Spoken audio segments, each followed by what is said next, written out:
clock on the wall ticks away the seconds like a haunting lullaby, each chime sending shivers down my spine. I glance at the crib in the dimly lit room, where the innocent, cherubic face of the sleeping baby stares back at me.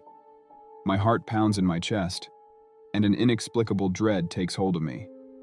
This was supposed to be a simple babysitting job, an easy way to make some extra cash. Little did I know, the night would unfold into a sinister tale beyond my darkest nightmares. The parents had left strict instructions. The baby must be in bed by 8 p.m., and under no circumstances should I enter the nursery after that time. They emphasized the importance of following the routine, assuring me that their precious one-year-old had a tendency to be fussy when the schedule was disrupted. I nodded obediently, eager to prove my responsibility. As the night wore on, the routine unfolded predictably. I fed the baby, changed the diapers, and read a soothing bedtime story. The clock's relentless ticking was the only sound in the otherwise silent house. Yet, as the minutes passed, an unsettling feeling settled over me. The air seemed charged with an unnatural tension, as if the walls themselves were watching. I stole a glance at the crib. The baby slept peacefully, unaware of the palpable unease in the room. I dismissed my apprehensions as mere paranoia, convincing myself that the strange atmosphere was a byproduct of the dim lighting and the unfamiliar surroundings. But deep down, a nagging doubt lingered, gnawing at the edges of my rational mind. As the clock struck midnight, I couldn't shake the feeling that something had changed. A low, guttural sound emanated from the nursery, barely audible but distinct enough to send a shiver down my spine. I tiptoed towards the crib, my footsteps echoing in the silence. The baby's eyes were wide open, staring fixedly at the ceiling. The once serene room now felt oppressive, as if an unseen presence lurked in the shadows. I hesitated, my hand hovering over the crib's railing. The baby's gaze remained locked on the unseen horror above, an expression of pure terror etched on its innocent face. A cold breeze swept through the room, extinguishing the flickering nightlight. The temperature plummeted, and the walls seemed to close in around me. The air itself vibrated with an otherworldly energy. I clutched the edge of the crib, my heart racing in tandem with the baby's rapid breaths. Suddenly a voice echoed through the room, a voice that seemed to originate from the very walls themselves. "You shouldn't have come here," it whispered, sending a shiver down my spine.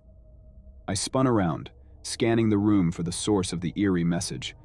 The shadows danced on the walls, morphing into grotesque shapes that seemed to taunt and mock. The baby's cries pierced the air, escalating into a terrified wail. Panic seized me as I fumbled for the door, desperate to escape the suffocating nightmare unfolding around me.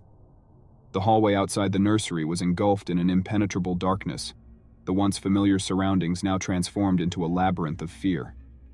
As I stumbled through the inky blackness, the air grew heavier, and the oppressive presence intensified. Whispers echoed through the void, each word a cryptic message that sent shivers down my spine. "Leave this place," the voices urged, but the path ahead seemed to stretch into an endless abyss. I reached the living room, and the oppressive atmosphere lifted momentarily.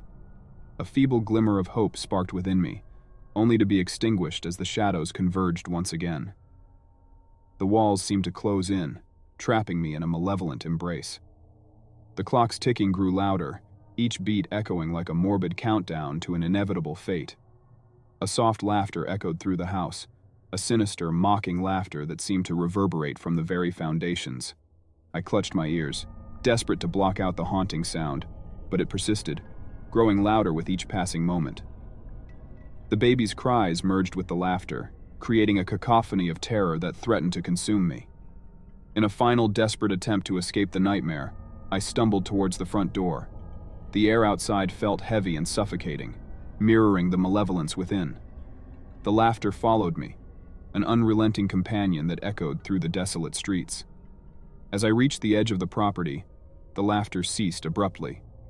The baby's cries faded into an eerie silence, and the oppressive atmosphere lifted. I turned back to glance at the darkened house, the windows like vacant eyes staring into the abyss. The once innocent babysitting job had become a descent into the heart of unspeakable horror. The baby's cries lingered in my ears, a haunting reminder of the malevolent force that dwelled within the shadows. The clock on the wall struck 3 a.m., the witching hour, and I stumbled away from the accursed house, forever haunted by the night I spent as a reluctant witness to the supernatural.